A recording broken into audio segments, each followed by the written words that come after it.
நேயர்களுக்கு எனது அன்பான வணக்கங்களும் வாழ்த்துக்களும்.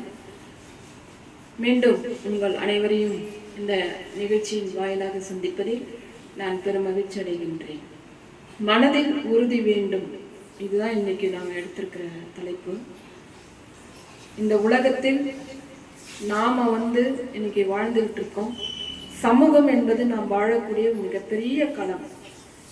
இந்த களத்துல நாம் சந்திக்கக்கூடிய ஒவ்வொரு பிரச்சனைகளும் நம் வாழ்க்கைக்கு பல பெருமைகளையும் புகழையும் சேர்க்க வேண்டுமே தவிர அதை நாம் பிரச்சனையாக நினைக்கவே கூடாது. எந்த பிரச்சனையா இருந்தாலும் எதிர்கொள்ளக்கூடிய அந்த பக்குவம், உறுதித்தன்மை நம் மனதிற்கு இருந்தால் எப்படிப்பட்ட பிரச்சனையாக இருந்தாலும் அதை நாம தூக்கி அடிக்க முடியும். அந்த மனசு உறுதிப்பட இருக்கணும்னா அதுக்கு ஒரு சின்ன ஒரு உதாரணம் என்னன்னா, சுவர் இருந்தாதான் நம்மளால சித்திரம் எழுத முடியும், சுண்ணாம்பு அடிக்க முடியும். அந்த சுவர் இல்லைன்னா ஒண்ணுமே பண்ண முடியாது. அந்த சுவருக்கு என்னென்ன பொருள், ரொம்ப கடினம் சுவர் கட்டுறது. சிமெண்ட், கல் எல்லாம் போட்டு அந்த சுவரை எந்த அளவுக்கு நம்ம உறுதி தன்மையோடு அந்த கட்டுறமோ, அந்த வீடு தாங்கி நிற்கக்கூடிய மிக பெரிய ஆற்றல் சுற்றி இருக்கக்கூடிய சுவர்களுக்கு தான் இருக்கு. இது கட்டுறதுக்கு நமக்கு மிகப்பெரிய கடினமான வேலை. இதே மாதிரிதான் உடலும் மனமும்.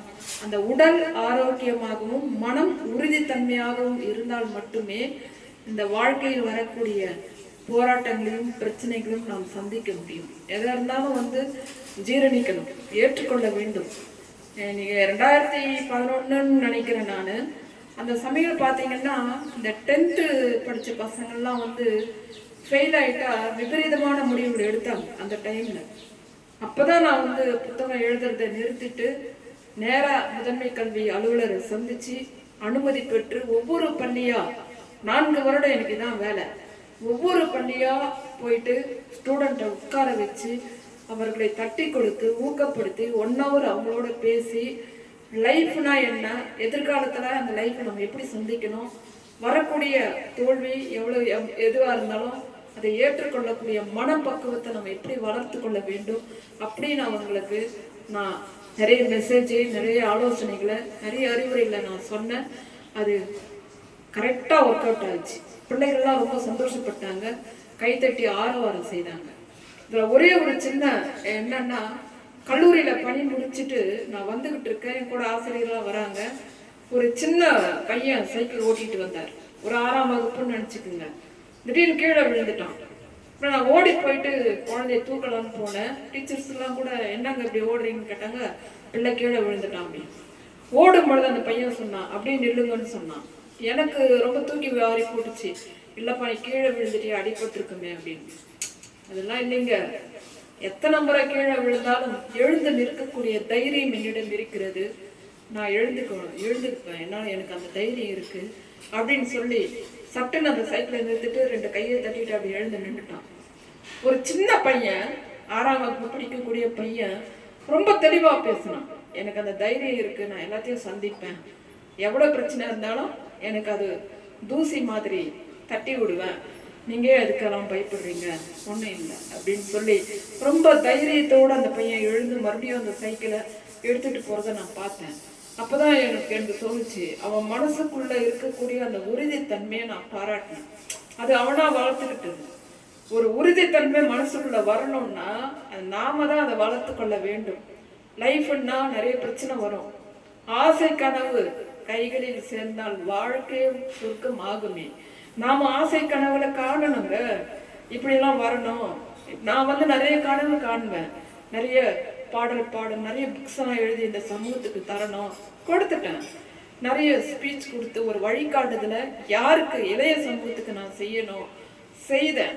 இளைய சமூகம் ஏற்றுக்கொண்டார்கள். இன்றைக்கும் எங்கேயாவது பேருந்து நிலையத்துல என்னை பார்த்தாங்கன்னா ஸ்டூடெண்ட் ஓடி வருவாங்க.